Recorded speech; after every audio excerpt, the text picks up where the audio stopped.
Hello guys, happy birthday everyone! Ipapakita ko po sa inyo ngayon kung paano i-change po ang coins po. Kung gusto nyo pong magbenta ng coins, kasi po dito po sa platform na to, mayroong kalakaran na ikaw gusto mong magbenta, like mayroong magbibili sa'yo na coins. Ipapakita ko po sa inyo, kaya stay tuned. Kailangan mong tapusin ang video ito para malaman mo kung paano tayo makabenta dito ng coins kahit sino sa inyo. Ito po sa isang agent po na gustong magkaroon ng pera po, ito ay para sa mga agent po na magbibenta ng coins sa kanyang host o sa kanyang mga tauhan. Okay, so dito po, proceed po tayo.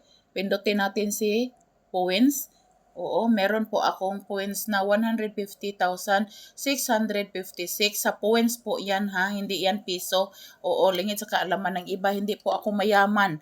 Hindi pa po yan pera. Oo, every 100,000 po, equivalent lang po yan ng 550 po. Oo, sa $10 po yan.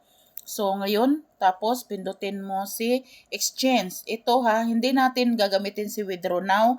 Dito tayo sa exchange points to for coins. Okay?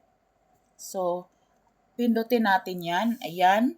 So, kopyahin natin yung verification code. Ano ba yung verification code na yan? 1321. Kasi karamihan dito hindi alam kung paano mag-change coins eh. O ito. So, confirm. Pinindot natin si exchange coins ha. Tapos, confirm. O ayan, success na. Kasi ikaw, agent ka man, i-check natin kung saan napunta si coins. Oo, puntahan natin po ang iyong coins trading. Ito ay para sa mga agent ha, na gustong magbenta ng coins. So, ayan. Kung ikaw ay agent, ang change coins po niya ay 92. So, kung host ka lang, mag-change coins ka, diretso po yan doon sa coins mo, hindi sa coins trading kasi host ka lang. Ito, pupunta kami dito sa kasi sabi niya, agent account. So, sa isang agent po ito, 92 po. Now, ano bang ibig sabihin ng coins trading? Oo, pinuntahan natin si coins trading, dyan po natin nakikita ang coins pagkatapos nating i-change si coins. Now, paano makabenta? Sundin mo ito, agent. Pindutin mo si user ID. Yan. Si user ID ay isang ID ng taong bumibili. Like, bibili si agent AJ ng 10K. 10K lang. So, i-type mo dyan ang number. So, 1440259.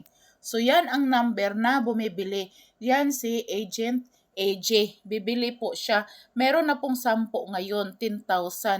Oo, dati 15. Pero ngayon, pinababaan na ni Popo. So, 10 po. Pwede na natin siyang i-type na 10,000. Ayan, natapos na. So, pagkatapos ng ma-write na natin, masulat natin, i-confirm natin yan, i-transfer natin. Oo, transfer natin sa taong bumibili ng coins. Ayan. So, ayan, i-confirm na natin. Yan. So, nakuhaan na siya ng 10. O, ayan lang po. Yan lang po ang dapat ninyong malaman. Kayo po mga agent, pwede po kayong makabenta ng coins sa inyong mga tauhan. Okay, yan lang po. Bye-bye. Thank you. Sana po may natutunan. I-share nyo po ang video na to. At saka wag nyo kalimutan, i-subscribe po ang Daniela Lona Alfiche dito po sa Facebook at saka Kadama Aluna sa kanyang YouTube channel. Kung may tanong po, comments below down po. Okay? Thank you.